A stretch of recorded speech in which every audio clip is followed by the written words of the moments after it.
Hello everyone, welcome to Hindi रोचक कहानियाँ channel. आज की कहानी है क्या हुआ रश्मि के साथ।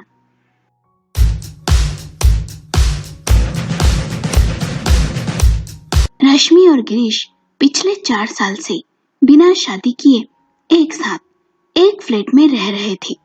रश्मि के माता पिता ने उसे बहुत समझाया, पर उसने एक न सुनी, ना ही किसी भी रिश्तेदार या समाज की परवाह की। नए नए प्यार का खुमार था। रश्मि की सोच थी कि शादी आज नहीं की तो कल तो कर ही लेंगे। पिछले 4 साल से रश्मि इस आजादी के जीवन को जी रही थी, शारीरिक और मानसिक आजादी को, पर अब ये आजादी उसे चुभने लगी थी। पिछले 4 साल में रश्मि 2 बार अपना गर्भ गिरा चुकी थी, पर तीसरी बार उसमें अपना गर्भ गिराने की हिम्मत नहीं थी, इसलिए उसने ये बात गिरीश से छिपा ली थी। 4 साल साथ रहने के बाद अब रश्मि गिरीश से शादी के बारे में सोचने लगी थी। जैसे ही रश्मि को गर्भावस्था का 4था महीना शुरू हुआ, उसके शरीर में बदलाव आने लगे थे। इस बात का एहसास गिरीश को भी होने लगा था। गिरीश ने रश्मि से पूछा, क्या कोई बात है जो तुम मुझसे छुपा रही हो? ये सवाल सुन रश्मि मौन थी। फिर गिरीश ने कहा, सच सच कहो रश्मि, क्या बात है? रश्मि ने धीमे से कहा, मैं माँ बनने वाली हूँ। ये सुनते ही गिरीश भड़क सा गया और बोला, क्यों किया तुमने ऐसा? कैसे पालोगी तुम इस बच्चे को अकेले? रश्मि ये सुन हैरान थी, बोली, अकेले का मतलब? ये बच्चा मेरा और तुम्हारा है, हम दोनों का है, तो हम दोनों मिल इसे पालेंगे। गिरीश ने गुस्से से कहा, तुम जानती हो ना, हम बिना शादी के लिव इन रिलेशन में रह रहे हैं। इसका मतलब तो तुम अच्छे से जानती ही होगी ना, मुझे समझाने की जरूरत तो नहीं है तुम्हें। रश्मि ने कहा, हम पिछले 4 साल से साथ रह रहे हैं, मेरे ख्याल से अब हमें शादी कर लेनी चाहिए गिरीश। गिरीश ने चीखते हुए कहा, मैंने तुमसे आज तक कभी कहा कि हम साथ रह रहे हैं तो शादी करेंगे ही नहीं ना? मुझे नहीं करना शादी, समझी? रश्मि ने कहा, ये जो बच्चा आने वाला है वो हमारा है ना, इसमें इसकी क्या गलती है गिरीश? गिरीश ने कहा, ये जो बच्चा आ रहा है ना, इसकी जिम्मेदार तुम हो। गिरा देती समय रहते गर्भ, पर नहीं, मुझे इस बच्चे से कोई लेना देना नहीं है। मेरे लिए ये सिर्फ भावुकता और उत्तेजनावश किए गए कुछ कमजोर पलों का नतीजा है, बस एक गलती है। इसका फैसला तुम्हारा था, इसलिए बच्चा मेरी जिम्मेदारी नहीं है। ये कहते हुए गिरीश अपना मुंह मोड़ सो गया। गिरीश ने उसके और रश्मि के दोनों के रिश्ते को पल भर में वास्तविकता के धरातल पर पटक दिया था। रश्मि रोती हुई रह गई। अब क्या होगा ये सोचने लगी। पापा मम्मी ने तो पहले ही समझाया था, कितना नाराज हुए थे वे मुझसे कि इस तरह शादी के पहले किसी लड़के के साथ नहीं रहना चाहिए। बदले में मैंने गिरीश की खातिर उनसे सारे रिश्ते तोड़ लिए। अब क्या करूं? क्या इसके लिए कानून का सहारा लूं? पर यदि मैं ऐसा करती हूँ तो इससे सामाजिक, आर्थिक, मानसिक, शारीरिक स्थिति कितनी हिल सी जाएगी। क्या ये बात साबित करना इतना आसान होगा जितना मैं समझ रही हूँ? 4 दिन तक गिरीश और रश्मि में इस बच्चे को लेकर बहुत बहस चली। एक सुबह गिरीश ने साफ साफ कह दिया, बहुत हुआ रश्मि, अब हमें साथ नहीं रहना चाहिए। तंग आ गया हूँ मैं रोज रोज की किचकिच से। मैंने अपना फैसला सुना दिया है, मैं इस बच्चे को नहीं अपनाऊंगा और मैं शादी नहीं करना चाहता। ये सुन रश्मि हैरान सी रह गई। उसे तेज चक्कर से आने लगे। जैसे तैसे अपने आप को संभाल बिस्तर पर बैठ गई। बिना शादी किए लिव इन में रहने का इतना बुरा परिणाम होगा, रश्मि ने कभी सोचा नहीं था। वो खुद को मानसिक रूप से तैयार करने लगी, अपने आप को समेटने की पूरी कोशिश करने लगी। वो अब गिरीश से कोई बहस नहीं करना चाहती थी, इसलिए अपने भविष्य के बारे में सोचने लगी कि क्या करें। बहुत देर तक सोचने के बाद एक कठोर निर्णय ले ही लिया। उसने एक फोन किया और दूसरे कमरे में चली गई। गिरीश सुबह का नाश्ता बना रहा था रसोई में। कुछ देर बाद रश्मि अपना सारा सामान ले कमरे से बाहर आई और चीखते हुए गिरीश से बोली, तुमने कहा था ना अब हमें साथ नहीं रहना चाहिए। तुम्हें इस बच्चे से कोई लेना देना नहीं, इसलिए जा रही हूं मैं। गिरीश को रश्मि से ये उम्मीद नहीं थी। उसे लगा था आज नहीं तो कल रश्मि इस बच्चे को गिरा देगी। रश्मि की ये बात सुन गिरीश चौंक सा गया। मैं अपनी कॉलेज फ्रेंड मीरा के साथ रहने जा रही हूँ। गिरीश ने कड़वाहट भरे शब्दों में कहा। अच्छा, मतलब तुम्हें ये घर छोड़ना मंजूर है, पर गर्भ गिराना नहीं। रश्मि ने कहा, मुझे क्या करना है? गर्भ गिराना है या नहीं गिराना, ये फैसला तुम अकेले नहीं, मैं भी करूंगी। गिरीश, हम दोनों बिना शादी के साथ रहे, ये फैसला हम दोनों का था, पर भगवान ने बच्चा पैदा करने की जिम्मेदारी एक औरत को दी, जबकि इसके लिए दोनों स्त्री पुरुष बराबर के जिम्मेदार होते हैं। तुम्हारे लिए ये कमजोर पलों की भूल होगी, पर एक बात का जवाब दो, क्या तुम भी किन्हीं कमजोर पलों की भूल का नतीजा हो? यदि नहीं, तो ये बच्चा हमारे प्यार की निशानी क्यों नहीं है? एक भूल क्यों है? मुझे चौथा महीना लग गया है, अब या तो मैं अपनी जान को जोखिम में डाल इस बच्चे को मार दूं या फिर सब भूल इसे जन्म दूं, ये अब मेरी मर्जी है। रश्मि ने दृढ़ स्वर में कहा। एक कुंवारा आदमी पिता बनने में शर्म महसूस नहीं करता, तो एक औरत क्यों शर्मिंदगी महसूस करे? यह कह रश्मि अपना सामान ले चली गई। ऑटो में बैठने के बाद रश्मि का दिल और आंखें बहुत रोया। उसे गिरीश से ये उम्मीद नहीं थी और ना ही इतना बड़ा फैसला लेना आसान था। कुछ देर में वो अपनी सहेली मीरा के फ्लैट पर पहुंच गई। जैसे ही मीरा ने दरवाजा खोला, रश्मि फूट फूट कर रोने लगी। मीरा उसे बहुत देर तक समझाती रही। मीरा ने कहा, बस कर रश्मि, रो मत, इससे तेरे बच्चे को फर्क पड़ेगा। देख, मैं जानती हूँ और तू भी ये जानती है, गिरीश किसी न किसी से किसी दिन शादी कर ही लेगा। तू सोच, जब वो 4 साल तक एक लड़की के साथ बिना शादी के रहने के बाद उसके साथ जिंदगी बिताने की बात नहीं सोच सका, तो किसी और लड़की के साथ कैसे निभा पाएगा? ये लड़के एक भंवरे की तरह होते हैं जो आजादी से एक फूल से दूसरे फूल पर मंडराते हैं, पर एक लड़की के लिए माँ बनना आसान नहीं होता। ये बात ये लड़के क्यों भूल जाते हैं? कुछ देर बाद मीरा 2 कप चाय बना लाई। मीरा ने रश्मि से पूछा, अब आगे तूने क्या सोचा है, क्या करना चाहती है? रश्मि ने कहा, मैं कानून का सहारा नहीं लेना चाहती, इससे मेरी आर्थिक मानसिक स्थिति डगमगा जाएगी और पापा मम्मी से तो मैंने पहले ही सारे रिश्ते तोड़ लिए हैं। मीरा ने कहा, तूने सही कहा, एक अकेली माँ के लिए नई राह तलाशना बहुत मुश्किल है। गिरीश से कानूनन रूप से लड़ने से अच्छा है तू वो रास्ता ढूंढ जो तुझे अच्छा लगे, जो तेरा और तेरे बच्चे का जीवन संवार दे।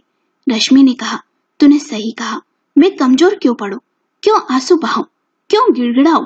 मैं अकेले तो इस बात के लिए दोषी नहीं हूँ, क्यों अपनी ताकत, हिम्मत, रुपया इस फालतू झंझटों में झोंकूं? इसका कोई परिणाम निकलेगा भी तो क्या?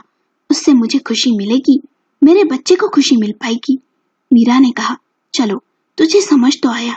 मीरा ने कहा, मुझे ही देख ले, मैं शादीशुदा हूँ, पर पति पिछले 2 साल से विदेश में है। अकेले ही शादी के बाद जीवन काट रही हूँ ना। एक दरवाजा बंद होता है ना, तो कई नए दरवाजे खुलते हैं। बस हिम्मत रखना चाहिए। चल अब नाश्ता कर लेते हैं, फिर हम दोनों को ऑफिस भी जाना है। रश्मि नाश्ता कर ऑफिस चली गई। कुछ दिनों में उसका पेट देख ऑफिस में सबकी नजरें उसे घूरने लगी, पर उसने किसी से कुछ भी नहीं छिपाया। सच बताकर सबका मुंह उसने बंद कर दिया। रश्मि ने एक बेटी को जन्म दिया। जब इस बात का पता चला रश्मि के माता पिता को, तो वे उससे मिलने तक नहीं आए। मीरा ने इस बात की खबर गिरीश को भी दी, शायद उसका मन बदल जाए, पर उसने भी बेरुखी ही दिखाई। रश्मि ने ऑफिस से वर्क फ्रॉम होम ले लिया। एक अकेली माँ के लिए बच्चा पालना आसान नहीं था, पर उसने हिम्मत नहीं हारी। रश्मि की बेटी नेहा देखते देखते 1 साल की हो गई। उसके जन्मदिन पर उसने ऑफिस के लोगों को और कुछ खास दोस्तों को पार्टी भी दी। एक दिन मीरा रात के समय रश्मि के कमरे में आई तो उसने देखा रश्मि अपनी नम आंखों को पोंछ रही थी। ये देख मीरा ने पूछा, क्या हुआ? ये सुन रश्मि मुस्कुराने की कोशिश करने लगी। मीरा ने पूछा, क्या हुआ, क्या बात है, मुझसे मत छिपा। रश्मि ने रोते हुए कहा, गिरीश शादी कर रहा है, मेरे एक दोस्त ने बताया। मीरा ने कहा, उसने तुझे धोखा दिया, तेरी बच्ची को देखने तक नहीं आया और तेरा मन अब भी उसमें ही अटका हुआ है। रश्मि ने कहा, कैसे मन को समझाऊं, कैसे मैं उससे छुटकारा पा सकती हूँ? ये नन्ही सी डोर जो हम दोनों को बांधे हुए है।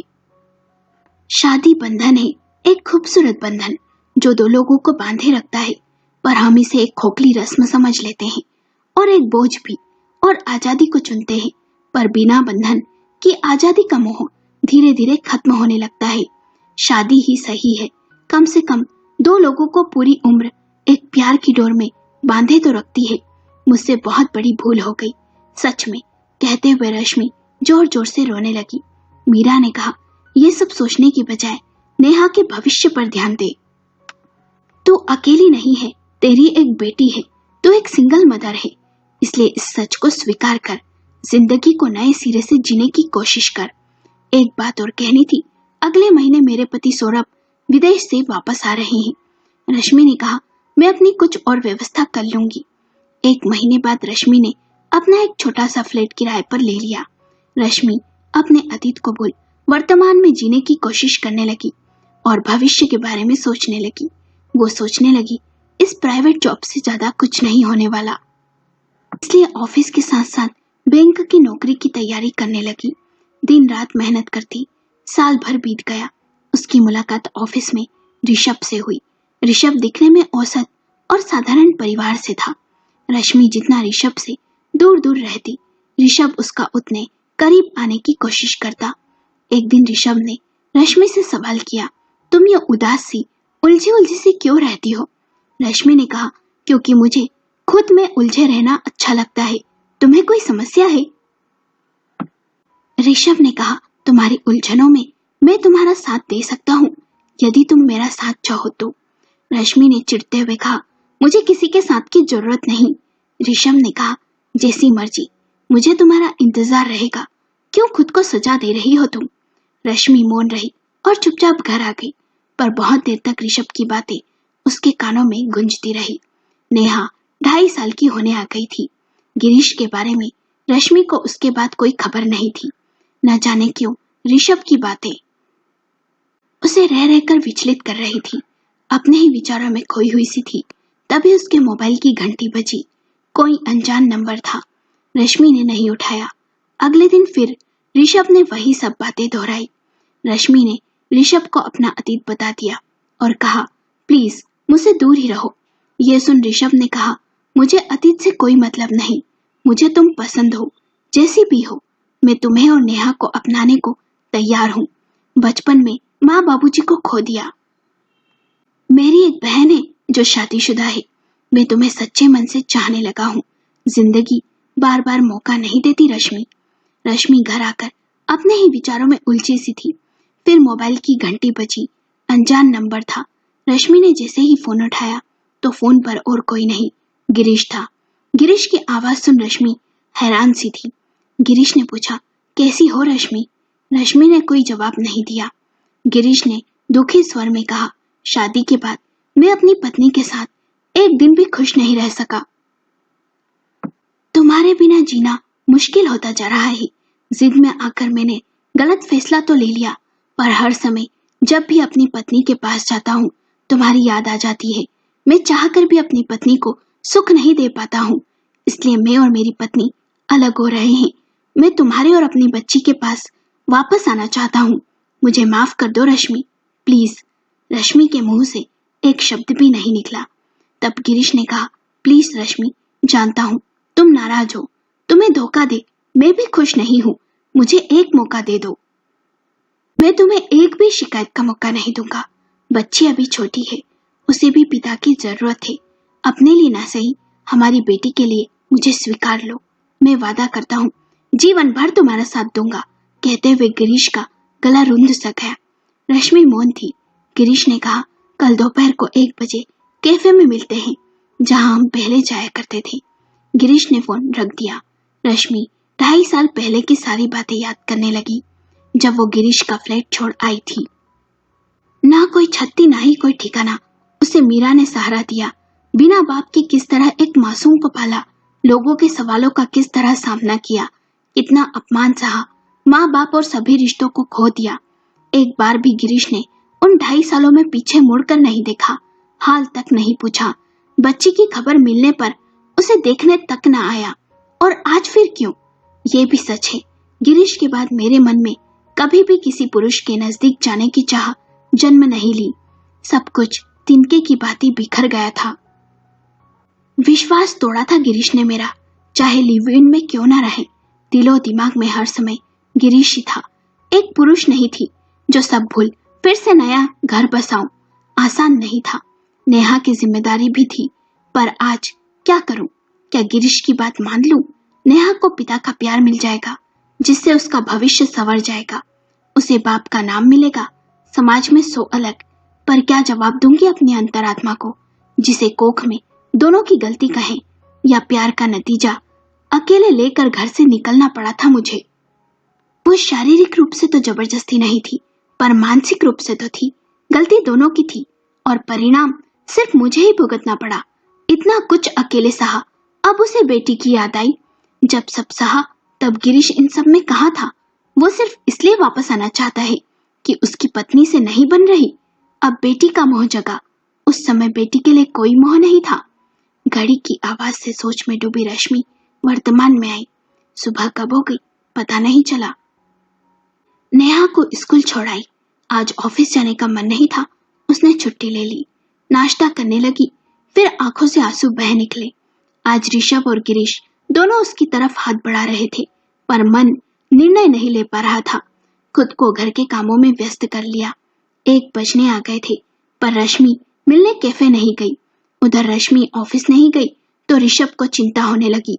उसने कई बार रश्मि को कॉल किया, पर उसने नहीं उठाया, तो ऋषभ रश्मि के घर आ गया। ऋषभ को रश्मि यूं देख हैरान सी थी। ऋषभ ने कहा, कब से कॉल कर रहा हूँ, तुम ठीक तो हो? मुझे चिंता हो रही थी। रश्मि ने मुस्कुराते हुए कहा, यदि फोन उठा लेती तो कैसे जान पाती कि तुम्हें मेरी कितनी फिक्र है। ऋषभ ने कहा, अच्छा तो ये परीक्षा ली जा रही थी, यहाँ मेरी जान जा रही थी और तुम्हें हंसी आ रही है, क्यों नहीं उठाया फोन? ऋषभ को गुस्सा आ गया और बोला, तुम्हें ऐसा नहीं करना चाहिए। रश्मि ने मुस्कुराते हुए कहा, तो कैसा करना चाहिए? ऋषभ ने कहा, तुम्हें मेरी जरा भी फिक्र नहीं है, मैं कितना भागा भागा आ रहा हूँ। रश्मि ने कहा, तो ऐसा ही है तो भागने की अब जरूरत नहीं, मुझे अपने साथ अपने घर ही ले चलो और ये गरम गरम कॉफी पियो। ऋषभ ने हैरानी से कहा, सच में तुम मान गई? रश्मि ने कहा, हाँ, क्या तुम मेरा और नेहा का सहारा बनोगे? मेरे लिए ये निर्णय लेना आसान नहीं था। ऋषभ ने कहा, सहारा नहीं, सहारा कमजोर लोगों को दिया जाता है। मैं तुम्हारा जीवन साथी बनूंगा, जिनका सुख दुख सब आधा आधा होता है, और नेहा का पिता बनूंगा, जो हर मुश्किल में उसके साथ होगा। रश्मि ने निर्णय ले लिया था। उसका फोन लगातार बजे जा रहा था। गिरीश बार बार कॉल कर रहा था। रश्मि के कॉल न उठाने पर उसे उसके सवाल का जवाब मिल गया था। रश्मि ने ऋषभ से शादी कर ली। दोनों बहुत खुश थे। नेहा को ऋषभ ने प्यार और पिता का नाम दिया और सदा अपनी बेटी के समान रखा। गिरीश को जब इस बात का पता चला तो उसे बहुत पछतावा था। वो जान गया था, एक बार किसी का विश्वास तोड़ने पर उस पर दोबारा विश्वास करना मुश्किल होता है। काश उसने उस समय रश्मि को जाने नहीं दिया होता तो आज रश्मि के साथ और बेटी के साथ खुश होता। अपने सच्चे प्यार का एहसास उसे बहुत समय बाद हुआ। रश्मि जान गई थी शादी का जीवन में क्या महत्व है। उसके माता पिता ने सही कहा था कि बिना शादी के एक लड़के के साथ रहना सही नहीं। शादी एक ऐसा बंधन है जो 2 दिलों को जोड़े रखता है, ना कि कोई बोझ। आपको कहानी कैसी लगी हमें अपने विचार कमेंट करके बताएं। यदि कहानी पसंद आई हो तो वीडियो को लाइक करें, शेयर करें और चैनल को सब्सक्राइब करें। आपको कहानी कैसी लगी हमें अपने विचार कमेंट करके बताएं। यदि कहानी पसंद आई हो तो वीडियो को लाइक करें, शेयर करें और चैनल को सब्सक्राइब करें।